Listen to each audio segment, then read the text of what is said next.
Hello everybody and welcome back to Be Joy in the Kitchen. I'm Be Joy, this is my kitchen, and I'm getting used to the almost summer here in the Valley of the Sun. Today only 103 degrees at noon, so you know, I guess the best is yet to come. So I'm looking forward to doing a little cooking with y'all today. This recipe came to me as I was at the farmer's market this weekend, and they had some absolutely beautiful basil.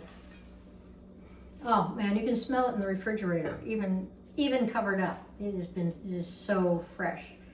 And I was thinking about my mom, you know how I think of her often, and thought about these carrots that she made, oh my gosh, back in the 70s, where she would saute them in, I think, lots and lots of butter, and then throw some basil leaves in with them. And so I said to myself, let's see how we can do a little bit different twist to that recipe. So today we're going to do roasted carrots, which while I was waiting for you, I went ahead and roasted about 7 carrots here, about 1.5 pounds cut into 1/2-inch coins in a 400-degree oven for about 15 minutes. So I roasted those while I was waiting for you today, so you wouldn't have to hang out while I did that.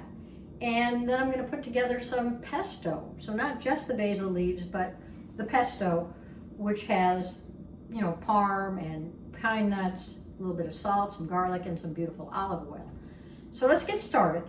First thing I'm going to do is, you know, many pesto recipes call for you to chop the garlic first, but when you're using a food processor like we're going to use today, I just take the 4 cloves and I just kind of cut them in half and pop them in. And then, keeping true to Be Joy in the Kitchen being gluten-free and dairy-free, I'm going to put in 2 ounces of parm from Violife, which is a plant-based, you know, we actually used this last week when I did the roll-up lasagna, but I'll show it to you again this week. It's made from a company called Violife, and it is, I think, fantastic. I think it's a fantastic plant-based to it. And then we've got about 1/4 cup of pine nuts. Pop those in there. I've got 2 full cups. I just packed these really full of these beautiful basil leaves. I did take them off the stem because I think that they taste better that way. And maybe you can't tell what it's going to look like better that way because it's going in the food processor. Okay, about 1.5 teaspoons of salt, maybe a little less. And what we're going to do is take this and put this up here on the food processor. Just like that. And I'm always having a very fun time trying to line my top here. I got that. And what I'm going to do here is I'm going to pulse it because this food processor, I've got it for a little bit of time now. It's a Breville. It's major powerful. And if I put it full force boogie, I don't want to end up with like a pesto shake. So I'm going to, you know, cover your ears while I just do a little bit of pulsing here.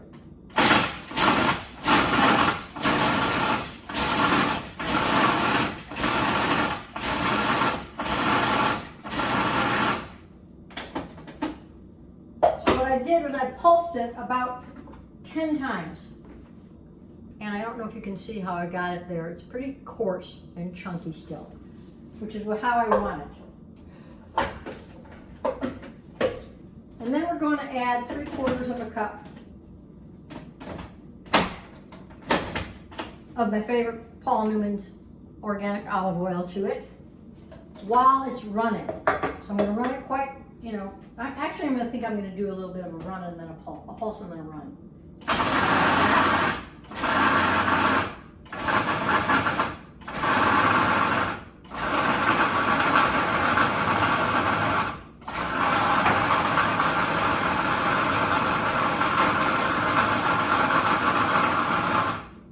There we go. Oh, beautiful, beautiful, beautiful. Exactly how I wanted it. If I had taken it and done the full force on there, it would have gotten just mush. So here's what we got. You guys see that all right? I hope so. So this is a pretty easy recipe here.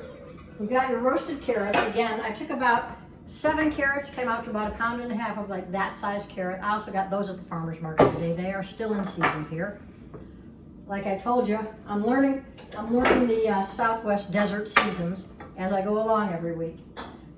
And then I've got them, and they're roasted. You can see they're about a half an inch. I roasted them for 15 minutes because I don't want them mushy. You know how when you were a kid growing up, most of you would have mushy carrots? I actually didn't have carrots until my mom started to make those carrots when I was in college. Because she didn't like carrots, so we never had them. And put these in the bowl. And by the way, I roasted them in about 2 teaspoons of sunflower oil. Because I did it at I did it 400, which is not considered exactly high heat, but I like to stay over 375. I like to stay away from the olive oil. I like to use something that more vegetable like that, different vegetable. All right, so then, depending on how many carrots you got, I'm going to take a scoop here of sauce, which looks to me to be about 1/4 of a cup. Mix them around. Oh, these are pretty. And you know, when you roast carrots, and you can also do those on the grill because I've done that before. You roast carrots, they come out, they're just so darn sweet. I mean, I think they're really sweet. Chocolate lovers may not think exactly the same. I know Arlene says, you think that's sweet? I go, yeah. She goes, no, if it's not chocolate, it's not sweet. Wow, these are pretty. These are pretty. And then you've got a lot of pesto left over to do whatever you'd like with it. It also freezes really well. Put it in a jar, put a little bit of olive oil on the top, close it up, and throw it in the freezer. All right, I'm going to come up close and personal here with these, so you can see how beautiful these came out. And I don't want to over sauce them. What I'm going to do is let these come to room temperature, and then we're going to have them tonight with some grilled corn. It's corn's in season here right now in Arizona. So I was so happy to have. We had some last week. It was just amazing. Anyway, that's what I got for you this week. So then this coming week, my wish for you is to be joy in your own kitchen and enjoy the yum. Until next time.